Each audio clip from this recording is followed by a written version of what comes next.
Hello everybody, मेरा नाम है अमर जाजू और आप देख रहे हैं नेशन नेक्स्ट। आज डायलॉग एट नेशन नेक्स्ट पे हमारे साथ बहुत एक खास मेहमान है। हमारे साथ है नागपुर के मेयर मिस्टर दयाशंकर तिवारी जी।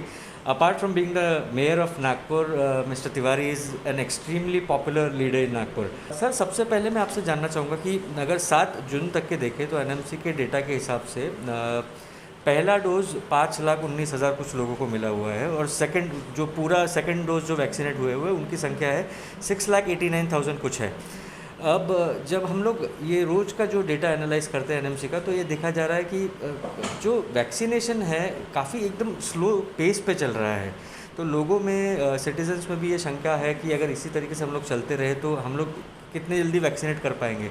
तो सबसे पहले तो एनएमसी का नागपुर का वैक्सीनेशन प्लान क्या है, क्या प्रोजेक्शंस है आपकी क्या मंशा है कि कब तक के आप लोग सोच रहे हैं कि कब तक के वैक्सीनेट करना चाहेंगे आप सिटीजन्स को?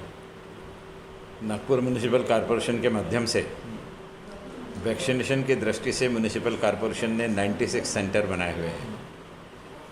नागपुर की पॉपुलेशन के हिसाब से 96 सेंटर जो है ये परिपूर्ण हैं और इनके माध्यम से अच्छी संख्या में हम लोग वैक्सीनाइजेशन का कार्यक्रम कर रहे थे। मुझे अच्छे से याद है कि पूरे महाराष्ट्र में सबसे पहले 1 लाख लोगों को वैक्सीनाइजेशन करने का काम नागपुर म्यूनिसिपल कॉरपोरेशन ने किया। जब मुंबई में भी 1 लाख नहीं हुए थे तो नागपुर में हुए थे। लेकिन बीच के समय में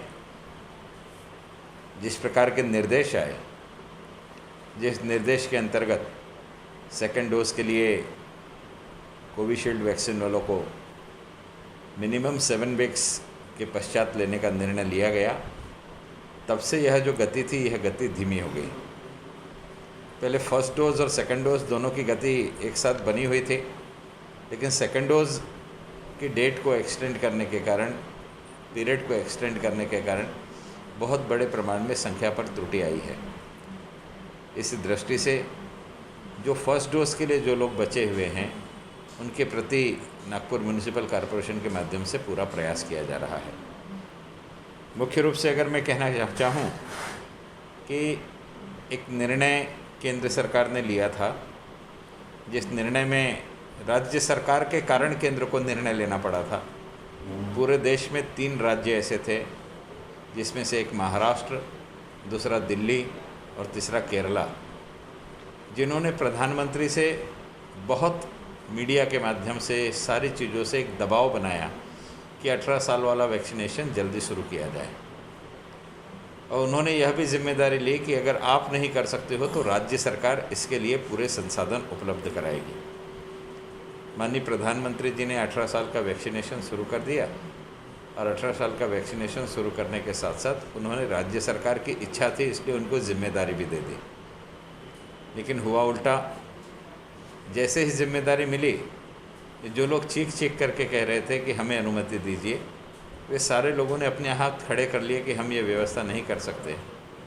दिल्ली सरकार ने तो यहाँ तक कह दिया कि हमारे पास वैक्सीनेशन के लिए पैसा नहीं है, इसलिए केंद्र सरकार ने देना चाहिए। अर्थात सस्ती लोकप्रियता के कारण उन्होंने किया। और प्रधानमंत्री जी ने कल कोई ऐसा ना बोले कि मुख्यमंत्रियों के कहने पर भी मैं उनके अधिकारों को वंचित कर रहा हूँ। प्रधानमंत्री जी ने उनकी बात को सुन लिया, लेकिन जब वो नहीं कर सके तो प्रधानमंत्री जी ने स्वयं निर्णय ले लिया। तो बीच का एक सप्ताह बड़ा विचित्र गया।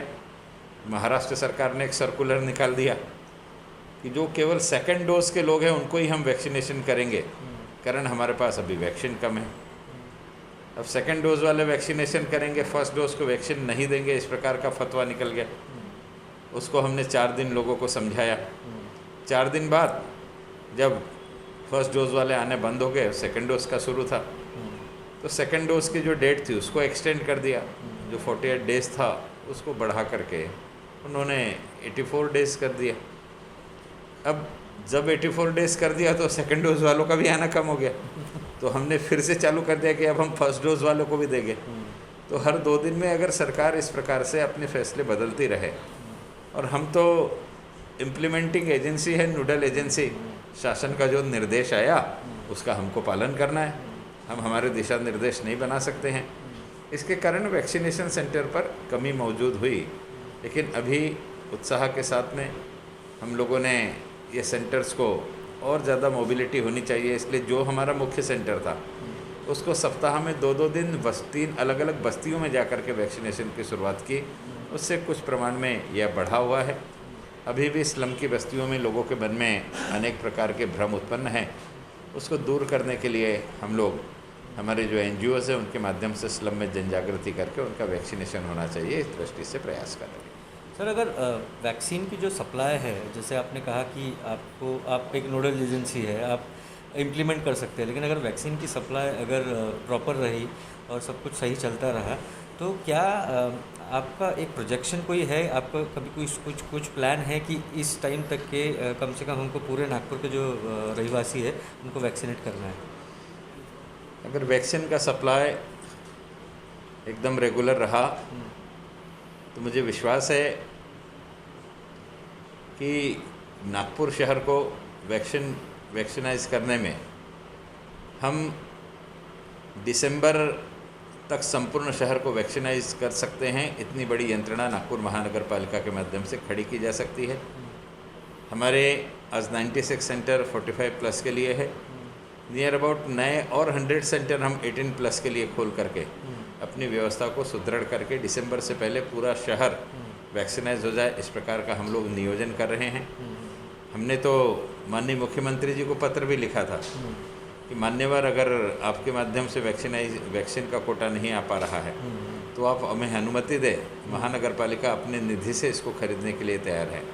6 मई को हमने पत्र लिखा था, 7 मई को उनका उत्तर आया कि आपका पत्र हमने स्वास्थ्य मंत्रालय को अग्रेसित किया है, लेकिन दुर्भाग्य से राज्य सरकार ने हमको अनुमति नहीं दी और मुंबई को खरीदने की अनुमति दे दी। हम तो हमारे निधि से भी, महानगर पालिका के निधि से भी वैक्सीन खरीद के, यह जो बीच की त्रुटि है, यानी केंद्र की वैक्सीन आएगी, राज्य की वैक्सीन आएगी, और अगर नहीं आई तो हमारे यहाँ वैक्सीनेशन बंद करना पड़ेगा। बीच में 3 दिन 4 दिन हमको वैक्सीनेशन बंद करना पड़ा। तो ऐसी स्थिति शहर पे ना आए, इसलिए हम हमारे निधि से भी वैक्सीन खरीदने के लिए तैयार है। इस प्रकार का हमने नियोजन किया था, लेकिन राज्य सरकार ने हमें अनुमति नहीं दी। सर, बीच में अभी कुछ दिनों पहले किंग्सवे हॉस्पिटल, एक प्राइवेट हॉस्पिटल है नागपुर में, उनको 12,000 डोजेज़ मिले कोविशील्ड के, और 6 ही दिन में 10,000 लोगों को वैक्सीन लगा दी उन लोगों ने, 10,140 कुछ लोगों को। क्या आपको लगता है कि अपार्ट फ्रॉम जो आपने बताया 96 सेंटर्स है NMC के, उसके अलावा अगर प्राइवेट हॉस्पिटल्स में भी, अगर प्राइवेट हॉस्पिटल्स को इस तरीके के परमिशंस मिले, और उन लोगों के पास ज़्यादा, पहले शुरुआत में जब वैक्सीनेशन शुरू हुआ तो काफ़ी लोगों के पास परमिशंस मिल रही थी, लेकिन अगर ज़्यादा प्राइवेट हॉस्पिटल्स को मिले तो ये वैक्सीनेशन का प्रोसेस बहुत तेज़ हो जाएगा नागपुर में? महानगर पालिका प्राइवेट हॉस्पिटल को वैक्सीनेशन का कोटा देती नहीं है। ये सारे की सारी गाइडलाइन जो है ये केंद्र सरकार और राज्य सरकार के माध्यम से निर्देशित होती है। मैंने पहले ही बताया कि महानगर पालिका वो एजेंसी है जिसके पास वैक्सीन का कोटा आता है और शासन के निर्देशों के अनुरूप उसका वितरण किया जाता है। पहले जब प्राइवेट हॉस्पिटल में हमने फ्रंटलाइन वर्कर और हेल्थ वर्कर के लिए वैक्सीन की व्यवस्था की थी, तो वो सारी व्यवस्था निःशुल्क थी और केंद्र सरकार के माध्यम से वैक्सीन आई थी, हमने वैक्सीनेशन किया था। उसके बाद में कुछ शुल्क के साथ में वैक्सीनेशन की व्यवस्था की गई। उस समय भी राज्य सरकार ने और केंद्र सरकार के माध्यम से जो वैक्सीन आई थी वो राज्य सरकार ने उन हॉस्पिटल को देने के लिए कहा, हमने वैक्सीन दी। उस समय भी 250 रुपये में वो वैक्सीन सामान्य नागरिक को लगती थी, कारण केंद्र सरकार को 150 रुपये में जो वैक्सीन मिलती थी वो 150 रुपया शासन को भर के 250 रुपये में वैक्सीन वो लोग लगा सके, इस प्रकार का नियोजन किया था। लेकिन वर्तमान में जो व्यवस्था है, इस व्यवस्था में प्राइवेट हॉस्पिटल को शासन की अनुमति लेने के बाद शासकीय कोटे की वैक्सीन नहीं मिल रही है, उन्हें ओपन मार्केट से उस वैक्सीन को खरीदना पड़ रहा है। इसलिए जो 150 रुपये में मिलने वाली वैक्सीन थी वो ओपन मार्केट में ज़्यादा कीमत में मिल रही है। इस कारण 1100 रुपये वैक्सीन का चार्ज लेकर के वो लोग वैक्सीनेशन कर रहे हैं करके। शहर के और भी हॉस्पिटलों ने इस चीज़ को लेकर के निवेदन किया है, लेकिन मुख्य अड़चन यह है कि वैक्सीन की उपलब्धता, कुछ और लोगों को भी जो अनुमति मिली है उनके पास वैक्सीन ना आने के कारण यह स्थिति उत्पन्न हो गई है। और आपको भी पता है कि किंग्सवे में 12,000 आने के बाद आज उनकी स्थिति यह है कि उनको भी सेकंड कोटा नहीं आया उनके पास, तो वो भी कहीं ना कहीं रुक जाएगा। इसलिए वैक्सीन की उपलब्धता ये सबसे मुख्य बात है। अगर वो रहे तो क्या प्राइवेट और क्या सरकारी सभी जगह वैक्सीन मिलेगी और हम तीव्रता से इसको कर पाएंगे। Subscribe to Nation Next YouTube channel and press the bell icon to get regular updates from Nation Next. Also like Nation Next Facebook page and follow us on Instagram and Twitter.